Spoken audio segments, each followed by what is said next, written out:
कि पिछड़े वर्ग के छात्र पिछले 3 वर्षों से छात्रवृत्ति से वंचित है। यह केवल प्रशासनिक चूक नहीं बल्कि सामाजिक न्याय की भावनाओं के साथ अन्याय है।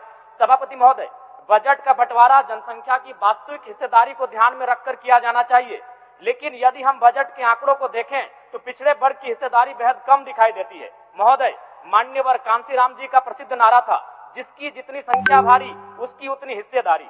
महोदय, मेरा आग्रह है इस सिद्धांत का पालन केवल राजनीति में ही नहीं बल्कि सरकारी बजट और योजनाओं में भी होना चाहिए। मान्यवर वित्त मंत्री जी ने अपने बजट भाषण में अनुसूचित जनजाति के छात्रों के लिए अत्याधुनिक सुविधाओं के साथ प्रमुख शहरों में बहुमंजिला मॉडल छात्रावास निर्माण का उल्लेख किया है। मैं इस परिकल्पना का स्वागत करता हूं, लेकिन साथ ही यह मांग करता हूं इसी प्रकार के आधुनिक छात्रावास अल्पसंख्यक, मुस्लिम, दलित, पिछड़े वर्ग के छात्रों के लिए भी बनाया जाए ताकि सभी वर्गों के विद्यार्थियों को समान अवसर मिल सके।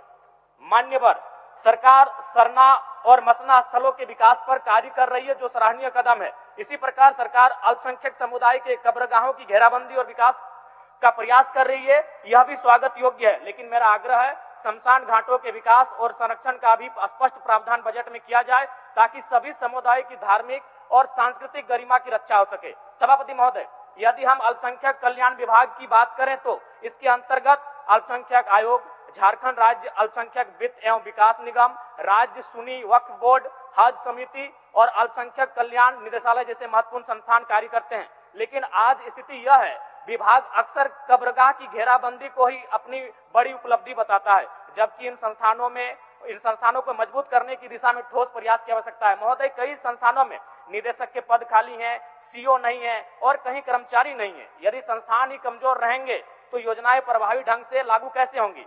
मान्यवर, रांची से हज यात्रा के लिए हवाई सुविधा उपलब्ध थी, लेकिन अब यह सुविधा बंद हो चुकी है। परिणाम स्वरूप हमारे अल्पसंख्यक अभिभावकों को शारीरिक कठिनाइयों का सामना करना पड़ता है। सरकार को इस सुविधा को पुनः बहाल करने पर विचार करना चाहिए। महोदय, अनुसूचित जाति के आर्थिक सशक्तिकरण के विषय पर मैं सरकार का ध्यान आकर्षित करना चाहता हूं। तेलंगाना राज्य में दलित बंधु योजना के तहत प्रत्येक दलित परिवार को 10 लाख रुपए की सीधी वित्तीय सहायता प्रदान की जाती है।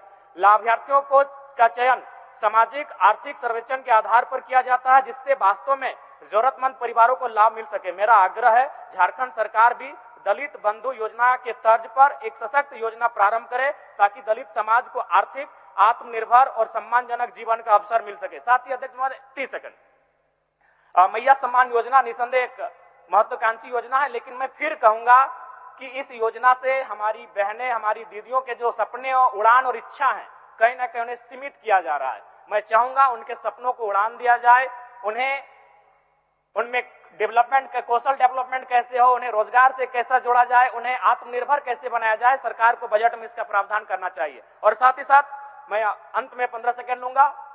दिव्यांगों, वृद्धों, विधवाओं और ट्रांसजेंडर को 1000 रुपए के स्थान पर 2500 रुपए का सरकार पेंशन देने का कार्य करे, मानदेय देने का, जो भी पेंशन देने का कार्य करे। मैं ये मांग करता हूं। बहुत बहुत धन्यवाद आदरणीय सभापति महोदय।